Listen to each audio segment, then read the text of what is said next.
Allez rentre dans le cercle, allez rentre dans le cercle, allez rentre dans le cercle, allez rentre dans le cercle, allez rentre dans le cercle. Bonjour tout le monde, j'espère que ça va bien aujourd'hui. Alors bienvenue sur la chaîne RNBO. Merci beaucoup d'avoir cliqué sur la vidéo. J'espère que vous allez aimer cette petite vidéo.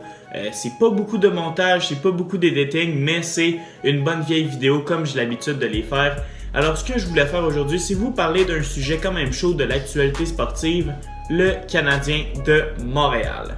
Par où commencer? Cette équipe-là, la saison n'était même pas commencée, qu'on la voyait même pas comme une équipe candidate dans les séries. Mais bon, regardez-la en ce moment, elle performe très bien. Si je ne m'abuse, on est 3e de la conférence de l'Est et on talonne les Maple Leafs pour une place en 2e position. On a les Bruins qui nous suivent de près, les Sabres aussi. On est dans une très bonne division, la division Atlantique.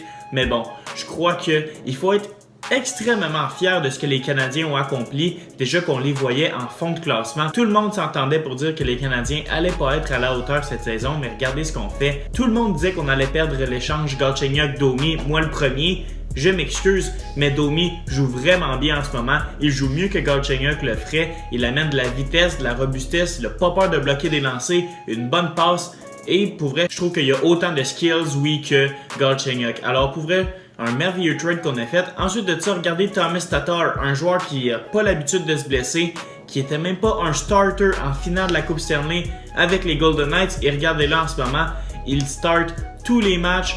Il est sur un merveilleux trio avec Dano. Il performe super bien match après match. Et c'est pas pour rien qu'il a une fiche en 16 parties. Il a une fiche de 14 points, 6 buts, 8 passes. Pour vrai, il est phénoménal. Il amène une belle énergie. Il me fait penser à un Paradulov, un peu moins physique, mais quand même un joueur qui est capable d'électriser le Centre Bell. Et c'est ce qu'on aime à Montréal. Donc, Max Domi, très dominant. Thomas Tatar, lui aussi, et on peut voir aussi Gallagher qui travaille match après match. C'est un très bel exemple pour les jeunes, comme Kotkaniemi. On sait que Joel Armia qui a quand même un bon début de saison malgré quelques pénalités un peu difficiles. Drouin, je trouve qu'il joue super bien. Il prend son aise match après match. Ça l'arrive des mauvais matchs. Qu'est-ce que vous voulez que je vous dise? Ça va arriver. Il va en avoir. Il y en a déjà eu. On se calme avec ça. Ça l'arrive. Ce que j'aime pas, c'est le monde que, exemple, Joe Drouin pogne le poteau en fin de match. Ça nous coûte la victoire. Et là, on va commencer à lui chialer sur ses cheveux. On va commencer à chialer je m'ennuie de Sergachev. Alors que quand Sergachev était là, tout le monde se calissait de lui royalement. Alors je comprends pas vraiment la mentalité des fans de Montréal. Quand tout va bien, tout est parfait, mais quand tout commence à aller un petit peu mal, là on a 2 défaites de suite contre Rangers et contre Buffalo, dont une défaite en prolongation qui est vraiment pas si mal. Tout le monde commence à chialer. Oh là on devrait mettre Carey Price dans une échange, là on pourrait aller se renforcer. Je comprends votre point de vue, mais pensez-vous vraiment que si on garde Carey Price et qu'on fait seulement le critiquer comme ça, match après match, il n'aura pas le temps de se développer, sa confiance va être à chier, il va continuer à mal gauler, vous allez continuer à chialer et c'est un cercle vicieux qui va y aller toute l'année. Et remarquez si vous le voulez, c'est ce qui est arrivé l'année passée. On a des joueurs comme Pacioretty, comme Galchenyuk, qui étaient très stressés de jouer devant 21 000 personnes match après match, qui se faisaient chialer après sur la moindre petite affaire, qui étaient nerveux avec la rondelle, qui s'en débarrassaient trop rapidement. Ils jouaient très mal, vous chialez par-dessus. Regardez ce qui est arrivé. On a dû les échanger parce qu'ils n'étaient plus bien et parce qu'ils ne performaient plus à Montréal. Et vous savez quoi? Je les blâme pas, on est pire qu'eux. Ces joueurs-là, ils performent chaque jour de leur vie. Nous, on s'en va travailler, on vient à la maison, on les juge. C'est ce qu'on fait. Montréal, on est probablement le pire marché de la Ligue nationale, si vous voulez mon avis là-dessus. Je trouve ça vraiment plate qu'on se mette nos propres joueurs sur le dos, alors qu'on devrait justement les encourager, comme on le fait en ce début de saison. Là, on a une bonne fiche, alors que là, ça commence à descendre un petit peu. On ne doit pas les rabaisser encore plus. Il faut les aider, il faut les encourager, il faut les applaudir, il faut mettre des fucking fanions sur nos autos. Il faut les encourager, leur dire qu'on est derrière eux pour qu'ils continuent et qu'ils bounce back comme le Canadien serait capable de le faire. Alors, je vous demande, Montréal, c'est ce qui me gosse en ce moment. On a un super bon début de saison. On a une équipe jeune avec des talentueux, avec des rapides. J'aurais vraiment le goût qu'on s'unisse, Montréal, le Québec entier, pour qu'on se mette tous derrière notre équipe, qu'on leur fasse confiance, qu'on fasse confiance au fameux plan de Marc Bergevin qui semble marcher en ce moment. On serait qualifié pour les séries en ce moment. Alors je vous le demande, tout le monde ensemble, qu'on se mette avec le Canadien et non pas contre eux. On peut parler aussi de la défensive, comme quoi elle est un peu médiocre et quand Shea Weber n'est pas là, je comprends ça tout à fait. Mais Marc Bergevin, tout le monde lui dit « Ah, fais un échange pour aller chercher un joueur d'impact. » Il est menotté.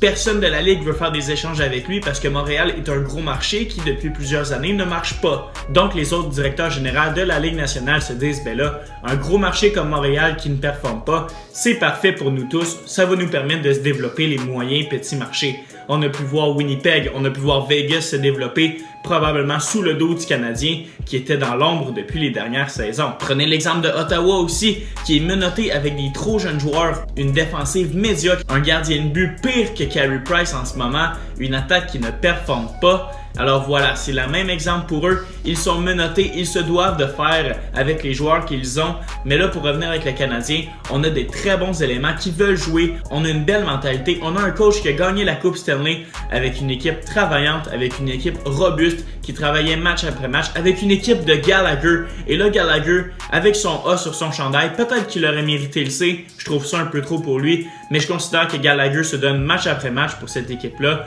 Et il se doit d'être reconnu à travers toute l'équipe. Toute l'équipe doit prendre exemple sur Brendan Gallagher pour son travail. Tous les joueurs doivent prendre exemple sur Max Domi pour sa vitesse, pour son implication. Tous les joueurs doivent prendre exemple sur Deslauriers qui finit ses mises en échec. Tout le monde doit prendre exemple aussi sur Mike Riley qu'on a eu contre un 5e ronde puis Steve Mason. C'est un joueur qu'on s'attendait à rien de lui, qui est devenu sans l'ombre d'un doute selon moi notre défenseur numéro 1. Alors imaginez quand Weber va revenir.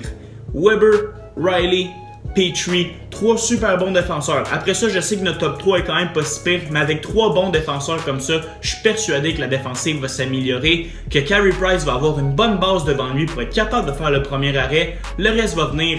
La défensive va être beaucoup plus solide. L'attaque va s'occuper de mettre les rondelles dans le filet. Et nous, Montréal, notre job, c'est pas d'aller marquer des buts. C'est pas de faire les arrêts de Carey Price. C'est d'encourager les joueurs qui sont payés des millions par année. Price, il est payé autant que McDavid, que Crosby, que Ovechkin pour faire les arrêts. Alors, on va arrêter de le critiquer. On va arrêter de se mettre à sa place. On va lui laisser faire sa job en l'encourageant quand il fait les bonnes choses à la place de le dénigrer chaque fois. C'est rendu qu'il fait un arrêt, le monde commence à applaudir de manière vraiment arrogante et vraiment sournoise sur lui. Ça n'a pas sa place dans un marché comme Montréal. On dit ici que le hockey, c'est une religion, alors que là, notre religion, on lui crache dessus en riant de nos joueurs, en les traitant de poches, en étant aucunement des vrais partisans. Alors non seulement le problème est un peu dans l'équipe, je vous l'accorde, il y a quelques joueurs qui n'ont pas leur place selon moi dans la Ligue nationale, ils sont trop jeunes, mais est-ce qu'on peut faire avec ce qu'on a pour vraiment s'assurer que le futur de cette organisation va aimer jouer à Montréal? Pourquoi vous pensez qu'aucun joueur sur les agents libres veulent aller jouer à Montréal? C'est justement à cause des médias, à cause de la pression, à cause des fans qui commentent match après match pour des niaiseries. Alors là, je vous demande d'être très professionnel dans vos approches. On a une belle équipe, une belle offensive. La défensive, je vous le jure, elle va arriver très bientôt. Weber qui va revenir, ça va faire du bien à tout le monde. Price, arrêtez de lui chialer dessus. C'est certain que ça va l'aider, ça va le déstresser. Il va être capable de faire les arrêts. Croyez-moi, Price est un joueur d'expérience. Il a déjà gagné la Team Canada alors que tout le monde était derrière lui et tout le monde poussait dans la même direction. Et on l'a vu, quand les Canadiens se sont rendus en finale de conférence contre les Rangers en 2011 ou 2012, je me rappelle plus trop, tout le monde était dans la même direction. On chialait pas.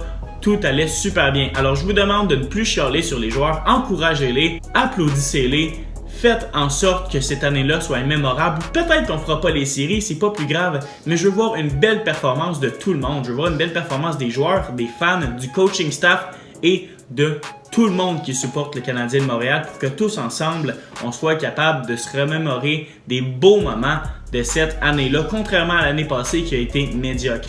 Alors, c'était Larry pour vous. J'espère que vous avez aimé. Il y a beaucoup de positifs à dire sur la saison du Canadien jusqu'à date. L'éclosion de Domi qui est phénoménale. Sa chimie avec Drouin qui est vraiment bonne. Le trio Gallagher-Tatar-Dano qui performe match après match.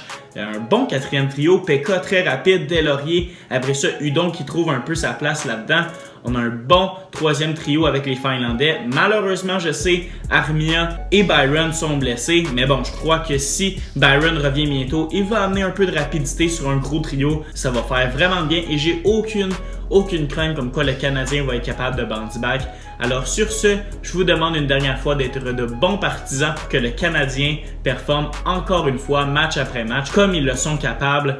Alors merci beaucoup d'avoir regardé, j'espère que vous avez aimé cette petite vidéo, un peu podcast, un peu mes échos de vestiaire après quelques matchs. J'espère que vous avez aimé, likez, commentez, partagez, ça va me faire plaisir de parler avec vous des sujets chauds de l'actualité ou du Canadien, ça va être à voir. Alors merci beaucoup d'avoir regardé, à la prochaine, peace!